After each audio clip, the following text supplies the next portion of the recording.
সারা দেশে ঝুঁকিপূর্ণ ভোট কেন্দ্র ২৪,০০০-এর বেশি আর অতি ঝুঁকিপূর্ণ কেন্দ্র ৮,৭৭০টি। এ তথ্য জানিয়েছেন পুলিশ মহাপরিদর্শক বাহারুল আলম। সংবাদ সম্মেলনে তিনি বলেন, সিসিটিভির আওতায় থাকবে ৯০% কেন্দ্র।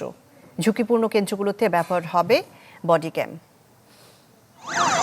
সবচেয়ে সুস্বাদু হালিম রাঁধুনি হালিম। হালিম হোক রাঁধুনি হালিম। ত্রয়োদশ জাতীয় সংসদ নির্বাচনের সব প্রস্তুতি সেরেছে নির্বাচন কমিশন। সর্বোচ্চ সতর্ক অবস্থায় আইন শৃঙ্খলা বাহিনীও। চলছে চেকপোস্ট, তল্লাশি, অস্ত্র উদ্ধার ও পলাতক আসামিদের ধরতে অভিযান।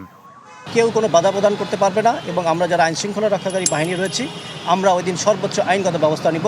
কেউ যদি কোনো প্রকার নাশকতা বা কেউ বাধা প্রদান করার চেষ্টা করে তার বিরুদ্ধে। সার্বিক আইন শৃঙ্খলা পরিস্থিতি নিয়ে সংবাদ সম্মেলনে কথা বলেন পুলিশ মহাপরিদর্শক বাহারুল আলম। জানান, যে কোনো পরিস্থিতি মোকাবেলায় ভোটকেন্দ্র, ভ্রাম্যমাণ ও স্ট্রাইকিং ৩ স্তরে কাজ করবে ১,৮৭,০০০ পুলিশ সদস্য।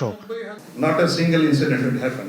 আমরা যেটা ইলেকশন কমিশন বলেছে, যদি করে আমি ভোট কেন্দ্র বন্ধ করে দেবো, একটা কেন্দ্র বন্ধ করে আসনই বন্ধ করে দেবো। মানে এইবার পারবে না, খালি দেখেন। এবারে নির্বাচনের ঝুঁকিপূর্ণ কেন্দ্র ২৪,০০০-এর বেশি। সিসি ক্যামেরা লাগানো হয়েছে ৯০ কেন্দ্রে। থাকবে বডি ক্যামেরা ও ড্রোন। পুলিশ প্রধান জানান, সর্বকালের সবচেয়ে নিরাপদ নির্বাচন করতে চান তারা। কেন্দ্রের ফোর্স, পুলিশ, আনসার ছাড়াও সেনাবাহিনী নিয়োজিত হবে ১ লক্ষ। Never ever it happened in any of our elections. ১ লক্ষ সেনাবাহিনী, এবং তারা ইন্টেন্সিভ মোবাইল পেট্রোলিংয়ে থাকবে।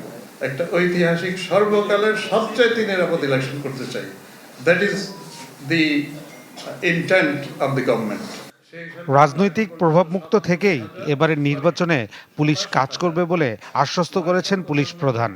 সারা দেশে তাদের এই নেটওয়ার্কের অনেক কয়েকজনকে আমরা অ্যারেস্ট করতে পেরেছি। ফয়সাল হোসেন, চ্যানেল 24, ঢাকা।